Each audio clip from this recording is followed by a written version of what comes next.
Ah, ya, haleluya. Terima kasih atas puji-pujiannya, sungguh luar biasa. Terima kasih Bu Disiswar. Baik, kita akan masuk ke, ke renungan embun pagi dengan judul doa yang tidak didengar. Untuk lektor Bu Nerliana untuk membaca dari Yeremia 14 ayat 1 sampai 22. Dan Ibu Sarma, Yakobus 4 ayat 1 sampai 17. Sebelumnya kita akan berdoa. Silakan Mbak Nomi di-unmute. Shalom, Pak Mulia. Mari kita satu dalam doa. Bapa kami yang di surga, terima kasih. Ucap syukur kami Tuhan, dengan kami bisa menyembah-Mu lewat pujian penyembahan. Kemuliaan hanya bagi nama-Mu Tuhan Yesus Kristus, Juru Selamat kami yang hidup. Tuhan, sebentar kami akan mendengarkan renungan firman-Mu yang akan disampaikan Gembala kami, Pastor Paul. Engkau urapi dan berkati beliau hingga apa yang disampaikan menjadi rema untuk kami semua ya Tuhan. Dan buka hati juga pikiran kami untuk memperbaharui hari-hari kami Tuhan. Terima kasih ya Bapa. Haleluya. Amin. Amin. Ya, terima kasih atas doanya. Mbak Nomi, silakan Bu Nerliana. Baik, terima kasih Pak Mulia. Salam Pak Mulia. Halo. Salam Pastor Paul, Bu Ana, Mbak Desi. Salam Bapak Ibu semua yang ada di Zoom dan di YouTube. Dan salam untuk saudara-saudara kami yang menonton kembali siaran kita hari ini. Puji Tuhan. Marilah kita sama-sama membaca firman Tuhan dari kitab Yeremia 14 ayat 1 sampai 22. Demikian firman Tuhan. Firman Tuhan yang datang kepada Yeremia mengenai musim kering. Yehuda berkabung, pintu-pintu gerbangnya rebah dan dengan sedih terhantar di tanah. Jeritan Yerusalem naik ke atas. Pembesar-pembesarnya menyuruh pelayan-pelayannya mencari air. Mereka sampai ke sumur-sumur, tetapi tidak menemukan air. Sehingga mereka pulang dengan kendi-kendi kosong. Mereka malu, mukanya menjadi merah, sampai mereka menyelubungi kepala mereka. Pekerjaan di ladang sudah terhenti, sebab hujan tiada turun di negeri. Maka petani-petani merasa kecewa dan menyelubungi kepala mereka. Bahkan rusa betina di padang meninggalkan anaknya yang baru lahir, sebab tidak ada rumput muda. Keledai-keledai hutan berdiri di atas bukit gundul, mengap seperti serigala. Matanya menjadi lesu, sebab tidak ada rumput. Sekalipun kesalahan-kesalahan kami bersaksi melawan kami, bertindaklah membela kami ya Tuhan, oleh karena nama-Mu.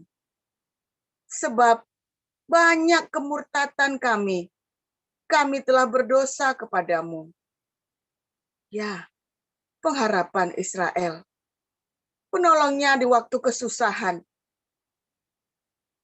Mengapakah engkau seperti orang asing di negeri ini, seperti orang perjalanan yang hanya singgah untuk bermalam? Mengapakah engkau seperti orang yang bingung, seperti pahlawan yang tidak sanggup menolong? Tetapi engkau ada di antara kami ya Tuhan, dan nama-Mu diserukan di atas kami. Janganlah tinggalkan kami. Beginilah firman Tuhan tentang bangsa ini. Mereka sangat senang mengembara dan tidak menahan kakinya. Sebab itu Tuhan tidak berkenan kepada mereka. Tetapi sekarang Ia mau mengingat kesalahan mereka dan mau menghukum dosa mereka. Tuhan berfirman kepadaku, janganlah engkau berdoa untuk kebaikan bangsa ini. Sekalipun mereka berpuasa Aku tidak akan mendengarkan seruan mereka. Sekalipun mereka mempersembahkan korban bakaran dan korban sajian, aku tidak akan berkenan kepada mereka, melainkan aku akan menghabiskan mereka dengan perang, dengan kelaparan, dan dengan penyakit sampar. Lalu aku berkata, aduh, Tuhan Allah, bukankah para nabi telah berkata kepada mereka, kamu tidak akan mengalami perang, dan kelaparan tidak akan menimpa kamu, tetapi aku akan memberikan kepada kamu damai sejahtera yang mantap di tempat ini. Jawab Tuhan kepadaku, para nabi itu bernubuat palsu demi namaku. Aku tidak mengutus mereka, tidak memerintahkan mereka, dan tidak berfirman kepada mereka. Mereka menubuatkan kepadamu penglihatan bohong, ramalan kosong, dan tipu rekaan hatinya sendiri. Sebab itu beginilah firman Tuhan mengenai para nabi yang bernubuat demi namaku. Padahal aku tidak mengutus mereka. Dan yang berkata, perang dan kelaparan tidak akan menimpa negeri ini. Para nabi itu sendiri akan habis mati oleh perang dan kelaparan. Dan bangsa yang kepadanya mereka bernubuat akan tercampak mati di jalan-jalan Yerusalem, disebabkan oleh kelaparan dan perang. Dan tidak ada orang yang menguburkan mereka. Mereka sendiri, istri-istri mereka, anak-anak mereka yang laki-laki dan yang perempuan. Demikianlah akan kutumpahkan kejahatan mereka ke atas mereka. Katakanlah perkataan ini kepada mereka. Air mataku bercucuran siang dan malam dengan tidak berhenti-henti. Sebab anak dara, putri bangsaku, dilukai dengan luka parah, luka yang sama sekali tidak tersembuhkan. Apabila aku keluar ke padang, di sana ada orang-orang yang mati terbunuh oleh pedang. Apabila aku masuk ke dalam kota, di sana ada orang-orang sakit kelaparan. Bahkan baik nabi maupun imam menjelajah negeri yang tidak dikenalnya. Telah kau tolakkah Yehuda sama sekali? Telah merasa muakkah engkau terhadap Sion? Mengapakah kami kau pukul sedemikian hingga tidak ada kesembuhan lagi bagi kami? Kami mengharapkan damai sejahtera, tetapi tidak datang sesuatu yang baik. Mengharapkan waktu kesembuhan, tetapi hanya ada kengerian. Ya Tuhan, kami mengetahui kefasikan kami dan kesalahan nenek moyang kami. Sungguh, kami telah berdosa kepadamu. Janganlah engkau menampik kami oleh karena namamu. Dan janganlah engkau menghinakan tahta kemuliaanmu. Ingatlah perjanjianmu dengan kami. Janganlah membatalkannya.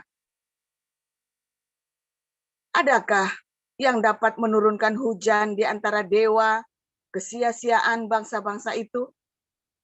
Atau dapatkah langit sendiri memberi hujan lebat?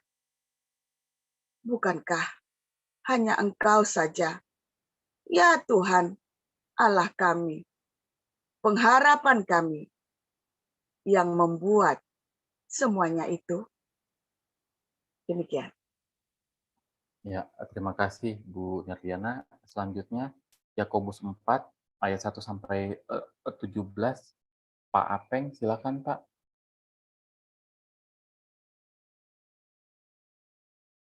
Ya, Pak Apeng. Sudah, Pak. Oke. Yakobus 4 ayat 1 sampai 17. Ya, Dari dari manakah datangnya sengketa dan pertengkaran di antara kamu? Bukankah datangnya dari hawa nafsumu yang saling berjuang di dalam tubuhmu? Kamu mengingini sesuatu, tetapi kamu tidak memperolehnya. Lalu kamu membunuh, kamu iri hati, tapi kamu tidak mencapai tujuanmu. Lalu kamu bertengkar, dan kamu berkelahi. Kamu tidak memperoleh apa-apa, karena kamu tidak berdoa, atau kamu berdoa juga, tetapi kamu tidak menerima apa-apa, karena kamu salah berdoa. Sebab yang kamu minta itu hendak kamu habiskan untuk memuaskan hawa nafsumu. Hai kamu, orang-orang yang tidak setia, tidakkah kamu tahu bahwa persahabatan dengan dunia adalah permusuhan dengan Allah? Jadi barang siapa hendak menjadi sahabat dunia ini, ia menjadikan dirinya musuh Allah. Janganlah kamu menyangka bahwa kitab suci tanpa alasan berkata, roh yang ditempatkan Allah di dalam diri kita, diingininya dengan cemburu. Tapi kasih karunia yang dianugerahkannya kepada kita lebih besar daripada itu. Karena itu ia katakan, Allah menentang orang yang congkak, tetapi mengasihani orang yang rendah hati.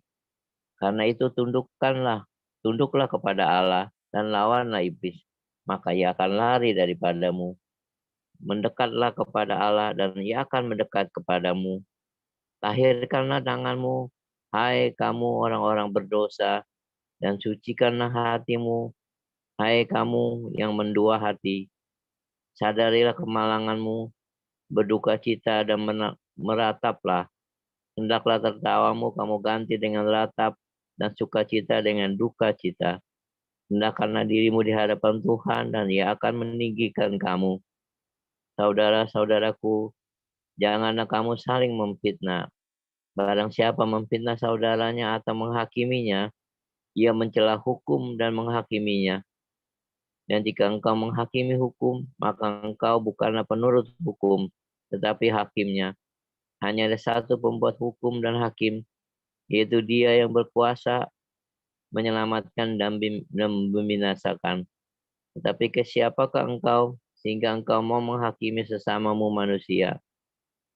Jadi sekarang, hai kamu yang berkata, hari ini atau besok kami berangkat ke kota Anu, dan di sana kami akan tinggal setahun dan berdagang serta mendapat untung. Sedang kamu tidak tahu apa yang akan terjadi besok. Apakah arti hidupmu? Hidupmu itu sama seperti uap yang sebentar saja kelihatan lalu lenyap. Sebenarnya kamu harus berkata, jika Tuhan menghendakinya, kami akan hidup dan berbuat ini dan itu. Tetapi sekarang kamu memegahkan diri dalam congkakmu, dan semua kemegahan yang demikian adalah salah. Jadi jika seorang tahu bagaimana ia harus berbuat baik, tetapi ia tidak melakukannya, ia berdosa. Demikian firman Tuhan. ya, terima kasih Pak Apeng. Silakan Pastor Paul. Haleluya, luar biasa. Firman Tuhan selalu baru setiap hari bagi kita semua. Luar biasa firman Tuhan ya. Kita pernah belajar tentang doa yang tidak dijawab. Berapa tahun yang lalu ya? Tahun yang lalu atau 2 tahun yang lalu ya. Tetapi hari ini kita belajar lagi saudara ya.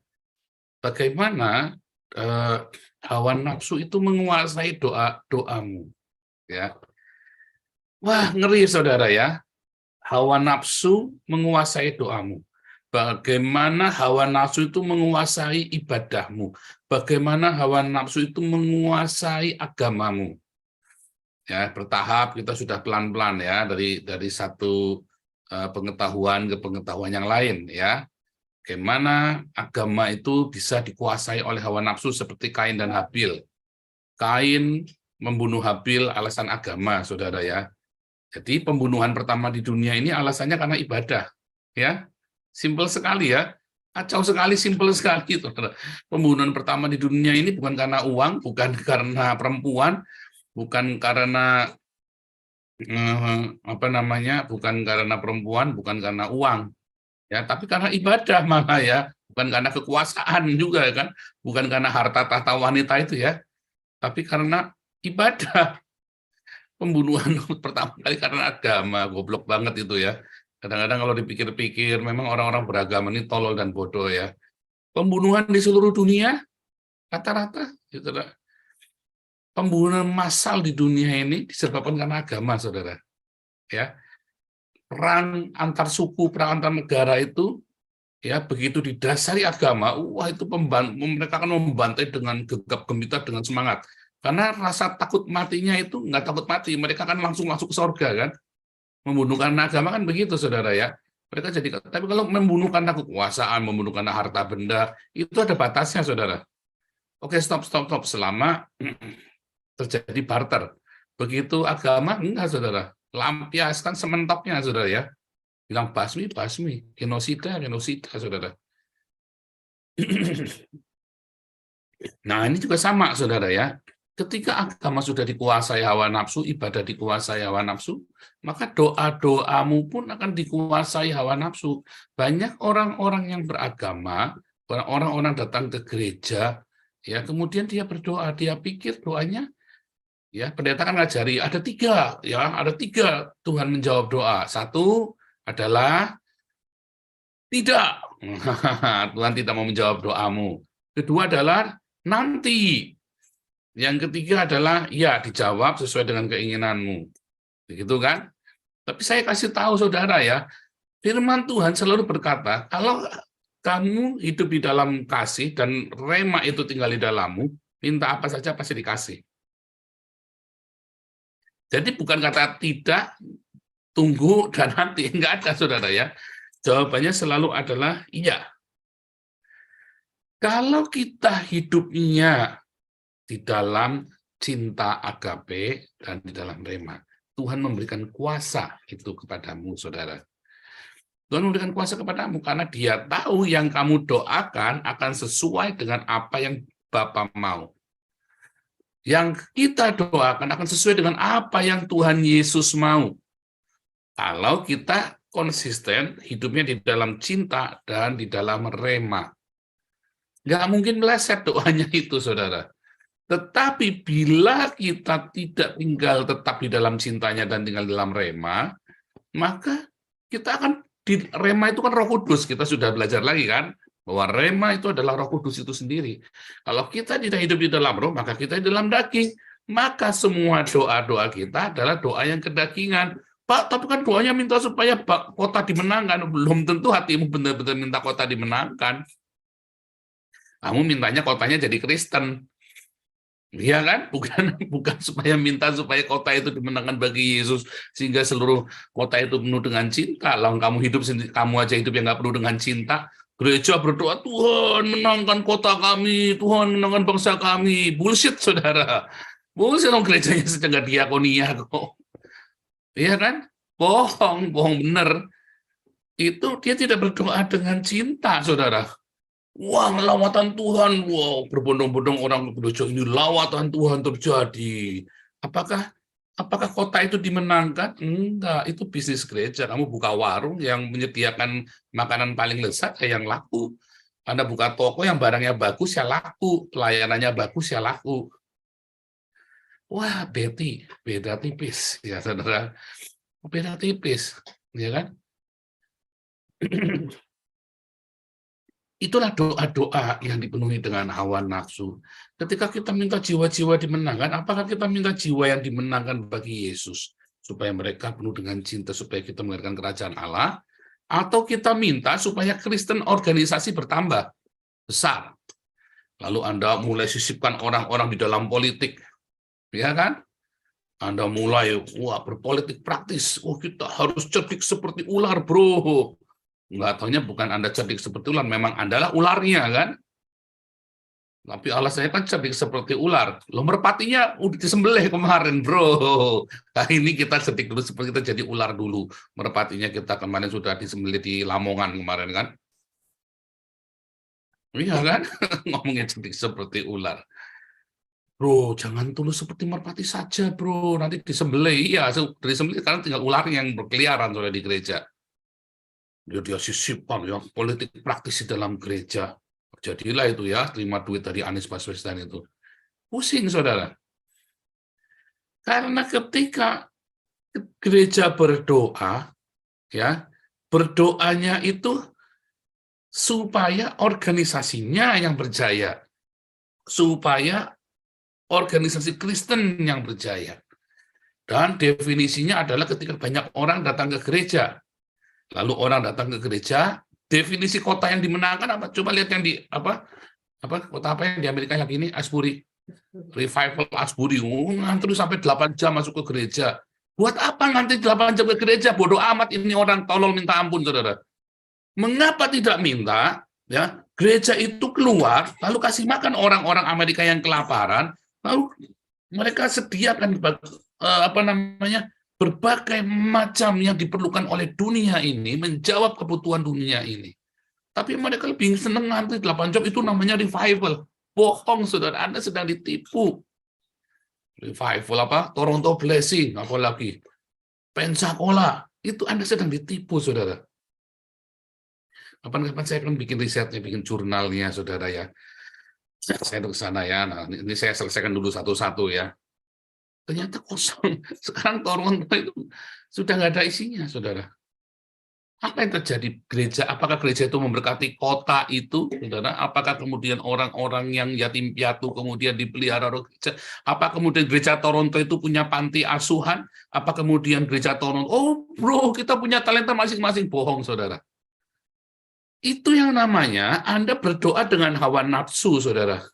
Anda minta kota itu dimenangkan, tapi sebenarnya bukan kota itu dimenangkan. Anda sedang mengumpulkan orang-orang di dalam organisasimu supaya nambah banyak. Ya, nah, Anda minta, oh kami juga sama, saudara ya. Kita dulu nggak ngerti ya. Kita sama-sama berdoa minta kota dimenang, minta kota. Wah seneng kalau persekutuannya tambah banyak.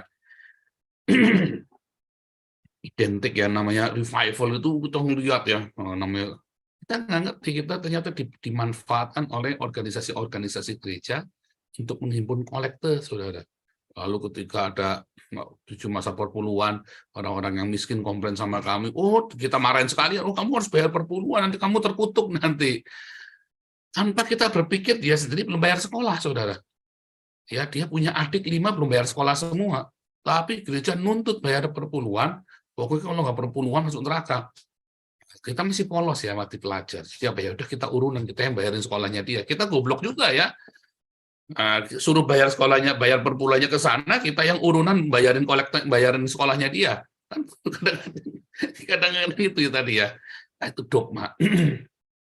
Jadi ketika berdoa, doa-doa yang kelihatannya rohani ini, kita minta supaya revival terjadi. Apa definisi revival? Apa definisi kebangunan supaya orang datang ke gereja? Apa terus orang datang ke gereja terus jadi baik, saudara? Enggak. Apa yang diperbuat oleh gereja itu bagi lingkungannya, itu yang penting, saudara. Itu bukan basa-basi, saudara ya. Makanya Indonesia sulit dimenangkan. Makanya kota-kota sulit sekali dimenangkan. Tapi ketika gereja bertindak, dia melangkah keluar, dia bagi-bagi makanan, dia mulai berdiakonia, dia jemaatnya yang miskin-miskin mulai dirawat. Dia dalam dimarahin, diajarin, yang mental-mental kere ini udah diajar, saudara, dirawat, tapi diajar sama seperti seorang gembala, ya kan? Sama seperti seorang ayah didik anaknya. Minta tetap dikasih, minta makan tetap kasih, tapi kalau bandel tetap diajar, tapi tetap dikasih, ya kan? Jadi ketika Anda dimarahin sama saya, khotbah dimarahin, Anda jangan terus jadi kecil hati, jangan terus kepahitan. Kita ngajari Anda supaya Anda next level, ya. Memang orang kalau lagi nggak punya uang itu sakit hati, tersinggungan. Saya tahu, saudara ya. Saya tahu rasanya nggak punya uang. Puluhan tahun kami hidup dalam kemiskinan. Ya, sensitif. Saya tahu. Ngomong-ngomong apa aja salah deh. Pokoknya orang ngomong apa aja salah, sensitif. Saudara ya. Orang kalau lagi nggak punya duit itu, apalagi kalau miskinnya sudah puluhan tahun. Kalau miskin baru setahun mah nggak berasa. Kalau miskin sudah puluhan tahun, sensitif, saudara. Ya, mau tersinggung mau enggak ya saya nggak urusnya. Saya juga pernah miskin. Saya juga tahu rasanya. Ya. Dan itu bukan untuk menyinggung, tetapi kita kasih tahu ini yang benar. Saya sendiri tahu ada yang salah. Makanya ketika saya mengerti ada yang salah, ya, kemudian kita bertobat, hari itu Tuhan luar biasa sekali, saudara. Dan ketika kita punya uang pun, terus kita nggak terus melampiaskan memandang rendah orang yang nggak punya uang. Tapi kalau Anda tidak sembuh waktu miskin itu, Anda tidak bisa berdamai, maka ketika Anda diberkati, Anda kan menginjak orang yang lemah. Anda ngamatin deh. Anda orang-orang OKB ya, yang masih nginjak orang yang lemah, yang tidak mau terima, tidak mau tahu dengan kemiskinan orang lain. Atau Anda menghakimi kalau ada orang kere dan minta-minta, dan mentalnya mental kere, yang masih menghakimi, biasanya dia belum berdamai dengan masa lalunya yang juga miskin. Tapi kalau dia pernah merasakan dan dia tahu, dia pergumulan, dia berdamai dengan itu, dia biasanya kan lebih ya. Dan dia akan berhikmat juga, nggak mudah dibohongin, ya. Tapi kalau Anda yang mudah dibohongin oleh kemiskinan orang lain, biasanya juga karena dia belum berdamai dengan masa lalunya. Dia langsung gimana begitu ya. Gereja-gereja kalau dia tidak bisa memberi berdampak bagi jemaat ya, bagi rakyat sekelilingnya, ya, bagi penduduk di sekitar gereja itu, ya cuma gereja itu dibangun, saudara. Anda jemaat yang mendengarkan khotbah saya pagi hari ini, renungan ini, Anda mulai lihat di mana ada gedung gerejamu berdiri, Anda tengok, Anda lihat sekelilingnya. Apakah mereka oh Pak, saya di Pak, di Green Garden Pak, nggak ada orang miskin di sini. Nah, itu dia. Puji Tuhan kalau kamu hidup dengan sekarang di luar perumahanmu itu, di luar kompleks itu langsung luar. Wah, rumahnya gubuk semua, saudara. Mulai. Kalau kebanjiran, mulai. Begitu di Jakarta kan banjir langganan, kan? Untuk banjir, gereja mulai siapin makanan, mulai siapin pakaian. Setiap kali ada banjir, ya di wilayahmu yang terdekat dengan gereja itu, datang pertama kali, saudara. Jangan pakai atribut gereja. Orang nanti tahu kok. Ya, Tuhan melihat, tapi manusia juga ngerti ini datang dari mana. Jangan pakai atribut gereja, nanti akhirnya terjadi konflik horizontal. Lawang Anda nggak mau rugi sih, ya repot. Nah, itu ya, doa dengan hawa nafsu. Anda ingin supaya kota itu dimenangkan, Anda ingin supaya Indonesia dimenangkan. Wah, doanya mah gereja-gereja itu ya, gereja-gereja Gilbert, gila betul, gereja-gereja yang gila betul. Bukan Gilbert Moindong, perasaan loh. Ya, gereja-gereja yang Gilbert itu kan, wah, doanya mah kenceng. Yuk kita doa Esther, doa Daniel, doa Musa. Doa terus, saudara. Kenapa nggak dikabul-kabulkan ya? Ya karena kamu nggak bertindak, doamu penuh dengan hawa nafsu, doamu itu hanya demi supaya organisasimu yang besar kok. Ya nyatanya begitu ada gereja lain bertumbuh langsung dilaporin polisi. Buat saya mah orang-orang seperti GBI ini kan percuma juga ya, mereka doa semalam suntuk ya. Soalnya begitu ada gereja lagi bertumbuh dilaporin ke polisi, saudara, ya gereja lain itu ya. Ya kan? Begitu ada gereja lain sudah gegap gempita langsung dibuat fatwa ya kan, dibuat fatwa sesat. Gereja itu sesat, hati-hati. Dan saya tuh ngapain kamu doa puasa semalam suntuk ya? Doa malam suntuk, doa puasa 3 hari, doa Daniel, puasa apa lagi? Nah itu, saudara ya, kadang-kadang saya nggak ngerti dengan gereja-gereja seperti ini. Lalu ketika ada ibadah ditutup, Anda nggak berani sama orang Islam, beraninya ngelawan sesama orang Kristen. Itu namanya ibadah dengan hawa nafsu. Itu yang namanya doa-doamu dipenuhi dengan hawa nafsu. Doa-doamu apa? Jadi tujuan doamu apa? Pertanyaannya. Oh, supaya bangsa Indonesia diselamatkan. Gundulmu peang, saudara. Bangsa Indonesia diselamatkan. Kamu cepelit kok. Bagaimana bisa Anda berkata bangsa Indonesia diselamatkan, sementara banyak orang miskin di Indonesia, apalagi setelah corona banyak orang dipecat? Lalu Anda mau ngomong bangsa Indonesia diselamatkan. Anda orang munafik. Ya kan? Itulah yang namanya doa-doa yang dipenuhi dengan hawa nafsu. Antara doamu dengan tindakanmu itu nggak nyambung. Saya kadang-kadang ketemu orang-orang begitu ya, teman saya sendiri. Wah, itu bukan urusan saya. Urusan saya hanya berdoa. Saya bilang, kamu orang paling munafik. Kamu munafik, urusanmu hanya berdoa. Sementara kamu punya. Ya kan? Lalu kemudian orang-orang ini datang ke gereja minta lawatan Tuhan terjadi. Bagaimana Tuhan mau melawat hidupmu itu sementara di sebelahmu itu nggak bisa bayar sekolah. Anda nggak urusan. Sementara ada yang sudah diusir dari rumah kontrakannya, Anda nggak urusan. Bagaimana Anda mau minta lawatan Tuhan ketika Anda tidak peduli dengan sesamamu yang ada di dalam gereja yang sama. Malah akhirnya ngerawat kebun pagi ya.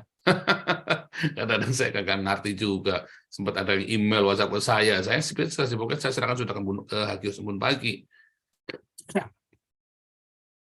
Itulah makanya doa-doa orang Kristen tidak dijawab. Karena doanya itu dipenuhi dengan hawa nafsu. Ya, dia berdoa sementara apa yang dia lakukan jauh dari apa yang dia doakan. Padahal kalau kamu ingin mendapat pertolongan dari Tuhan, kamu harus siap menolong orang lain. Kalau kamu ingin mendapat pengampunan dari Tuhan, kamu harus siap mengampuni orang lain. Kalau kamu ingin diberkati Tuhan, kamu harus siap memberkati orang lain. Iya Pak, nanti kalau sudah diberkati baru saya memberkati. Salah saudara. Kamu berkati dulu. Karena selama kamu masih pegang apa yang di padamu, ya, kamu nggak bisa terima lagi yang lain. Kalau kamu terima yang sedikit ini saja kamu nggak bisa berbagi, ya maka kamu nggak akan dikasih lagi yang lebih besar. Itu rumus. Aduh, itu hukum yang general, saudara.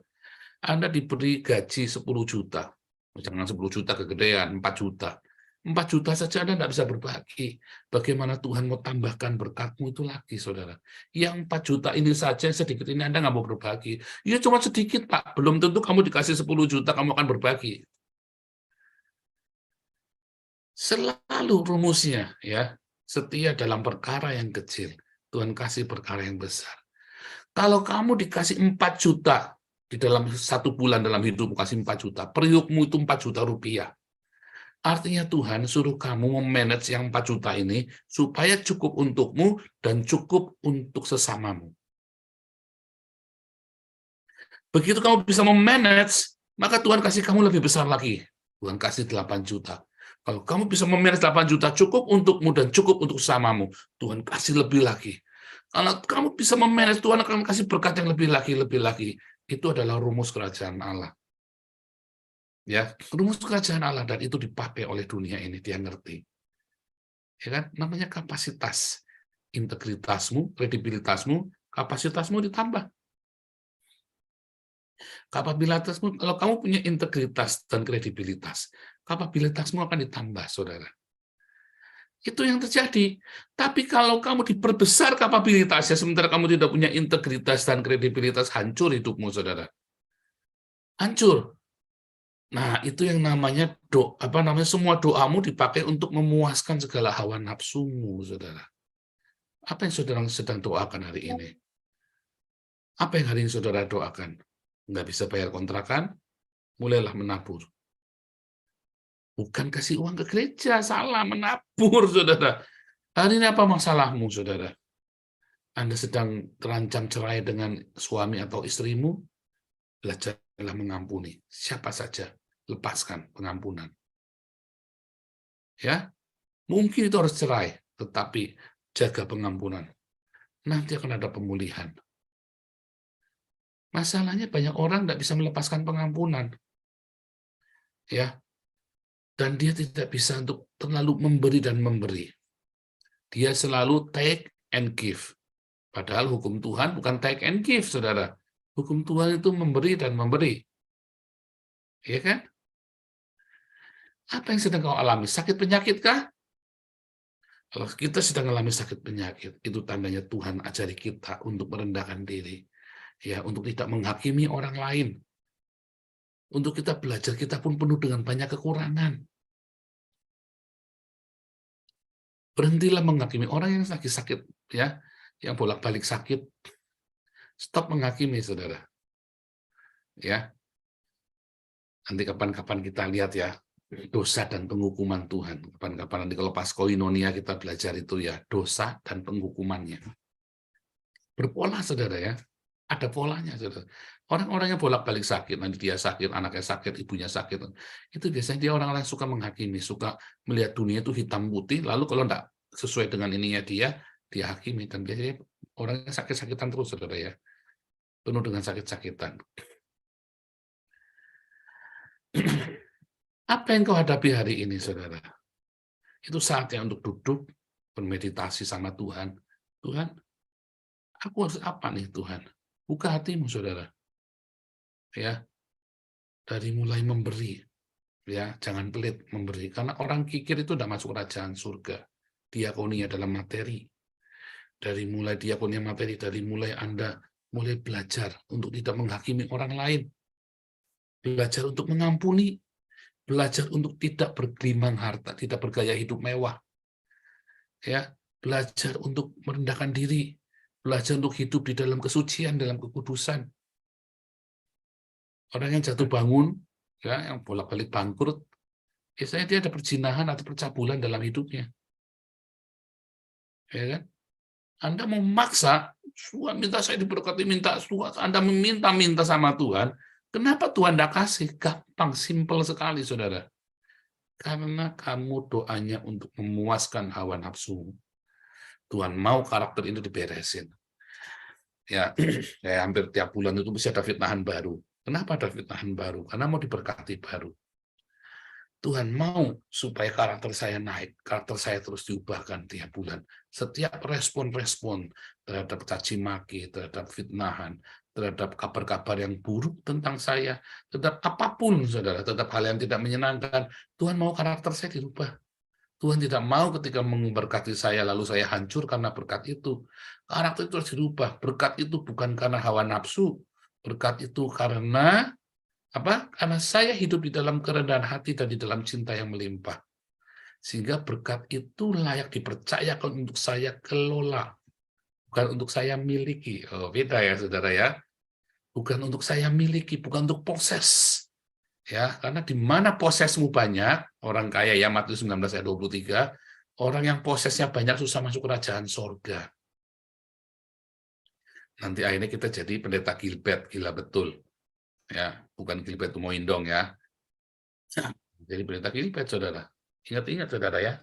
Kalau Anda mau diberkati dalam bisnismu, Anda mau diberkati dalam karirmu, dalam keluargamu, selalu Tuhan ingin beresin karakter dulu, kerendahan hati, penguasaan diri.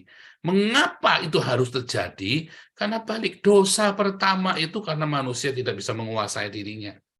Kejadian 4 ayat 7. Ya, Anda yang ikut kelas apologetik, jangan kaget ya. Yang baru ikut Mun Pagi, yang baru dengar khotbah, jangan kaget. Dosa pertama bukan Adam dan Hawa, saudara. Adam dan Hawa melakukan apa yang ia harus lakukan untuk berkembang biak. Tetapi dosa pertama karena Kain tidak bisa mengendalikan sukanya, tidak bisa mengendalikan hawa nafsunya. Lihatlah, ya, dosa itu sudah di ambang pintu, siap mencengkeramu kalau kamu tidak bisa mengendalikan suka. Ya, dosa itu terjadi karena kamu tidak bisa menguasai dirimu, tidak bisa menguasai hawa nafsumu.